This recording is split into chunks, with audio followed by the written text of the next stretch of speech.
Two Barclays analysts. One hot topic. All sides explored. This is The Flip Side. The Flip Side is a podcast series featuring lively debate between two Barclays research analysts, taking opposing viewpoints on timely topics of importance to economies and businesses around the globe. Welcome to The Flip Side. My name is Ajay Rajadeksh. I'm the Global Chairman of Research at Barclays, and I'm joined today by Jonathan Millar, our Senior U.S. Economist. Thanks for joining me, John.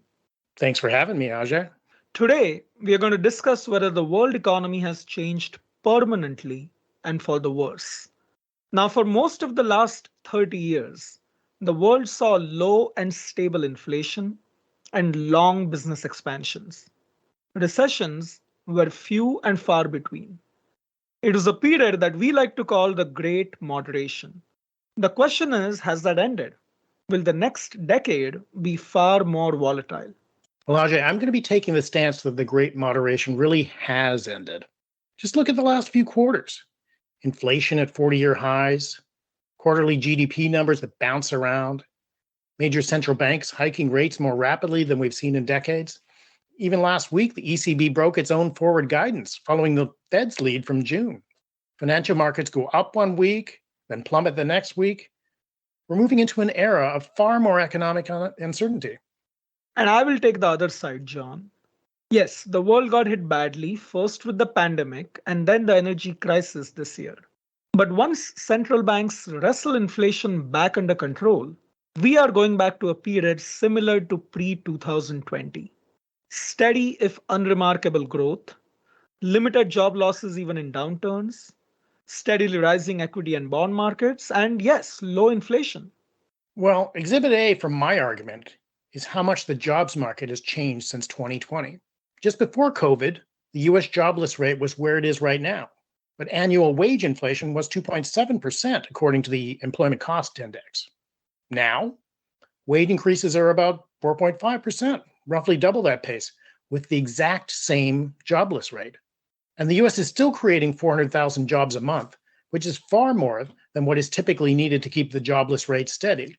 That means the demand exceeds supply, which could cause wages to accelerate even further.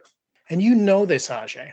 With wages rising so fast, it will be difficult for inflation to return to 2% anytime soon. Prior to the pandemic, wage inflation stayed low for years and years, and the lack of pressure to raise wages was a big part of the reason that inflation stayed low, even as the unemployment rate fell below what was considered full employment. Okay, 2 points here, John. First, wages are running at 4.5%, but inflation is 9%. That's hardly conclusive. Wages might just be being pulled up temporarily by high inflation. And when inflation comes down next year, so will wages. And second, I very much doubt that the US will keep creating 400,000 jobs a month going forward. Economic activity is slowing down hard, and so will job creation. This rise in wages is not a permanent change. But Ajay, I think you're kind of overlooking why wages are rising, which has everything to do with the scarcity of workers. People dropped out of the workforce during the pandemic, and many of these workers aren't coming back. The labor force is still running short of pre-pandemic levels, even though we now have 4.2 million more working age adults. That means we're trying to provide goods and services to more and more people using fewer workers.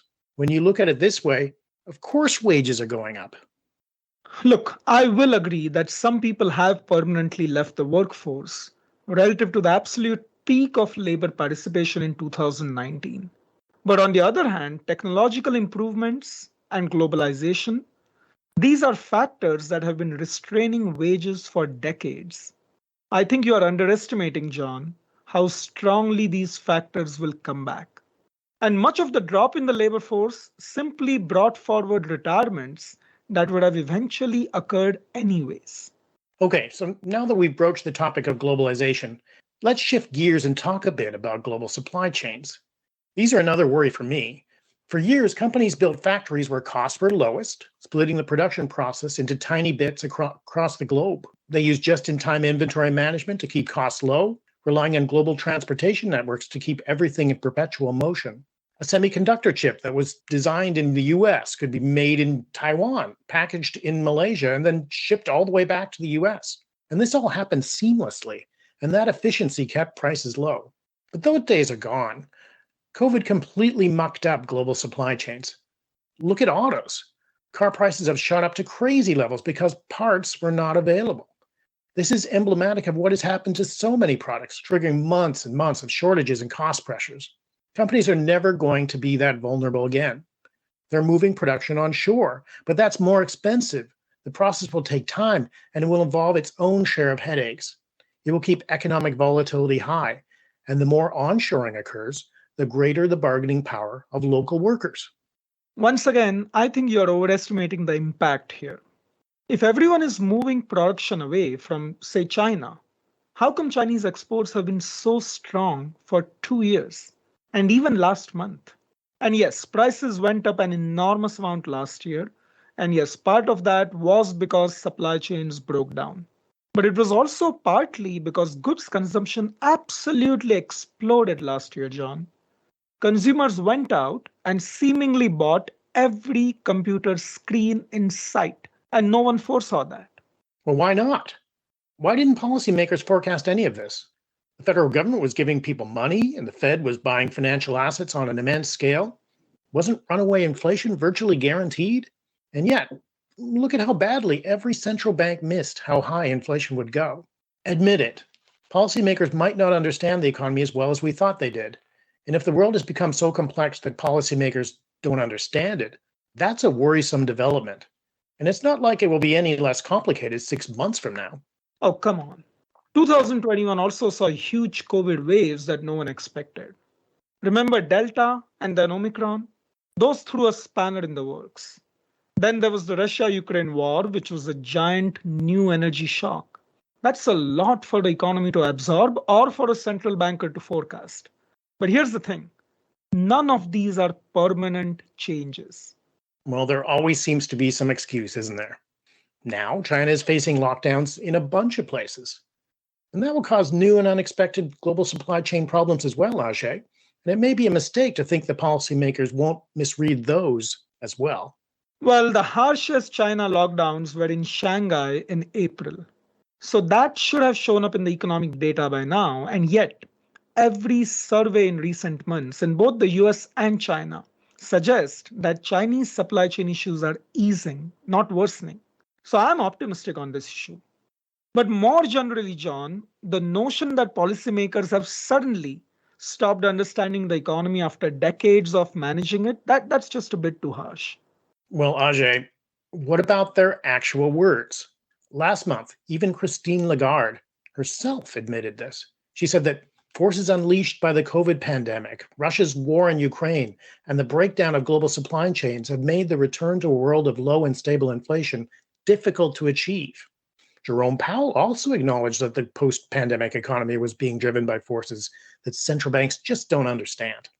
And yet, Powell has also expressed confidence about the US returning to 2% inflation, and so has Lagarde in Europe. Market pricing of US inflation over the next decade has dropped massively over the last month. The Fed is forecasting, meanwhile, that the jobless rate will peak at 4.2%. Now, yes, that is higher than now, but 4.2 is low, John. This is hardly the new, more uncertain, more volatile regime that you speak of. Well, there's one other critical factor to consider, Ajay: geopolitics and their role in instigating an energy crisis. Look at Europe. Natural gas prices there are running 8 times the level in the US. To put this into perspective, it's as if the ECB is trying to manage a run-up in oil prices to $300 a barrel when the price in the US is at $40 a barrel. And even if the Ukraine war magically ends tomorrow, sanctions will not be quickly lifted. In fact, Europe itself believes that the breach with Russia is permanent. That's why they're trying to wean themselves off Russian gas, building LNG terminals, signing deals with Qatar and Algeria. But that transition will be a long, hard slog. Years and years, with lots of volatility and hits to their economy during the process. So in this case, I do agree. Europe's energy problems do seem likely to last for years.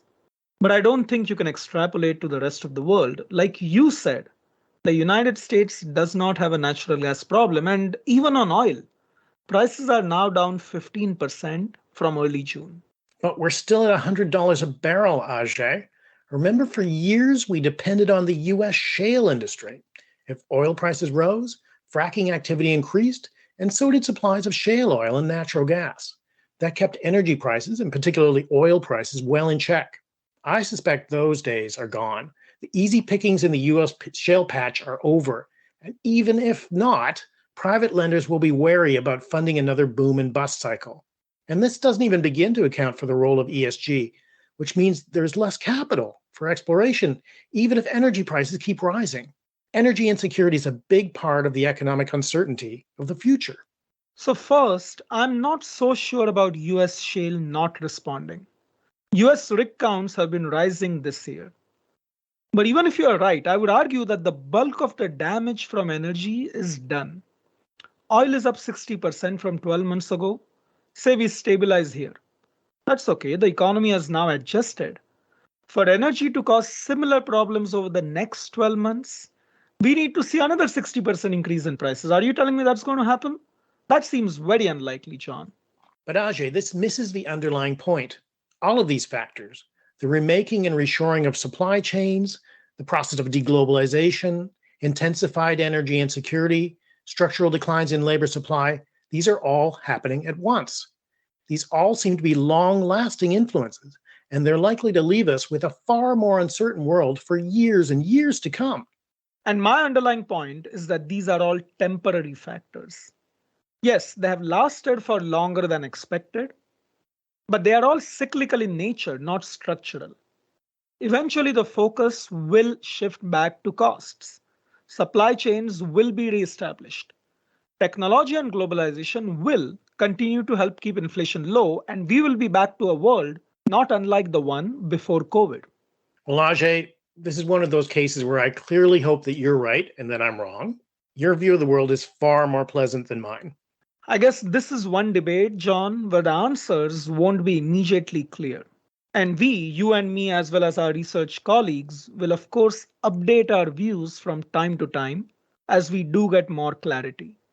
For now, though, our listeners can read our most recent research piece on this topic titled A New Era of Instability, published in our latest Equity Guild study in mid-July and available on Barclays Live. That's all for now from this Barclays podcast. Thanks for listening, and we'll catch you next time on The Flip Side. For more insights on this topic, clients can log into Barclays Live or find out more at barclays.com/CIB.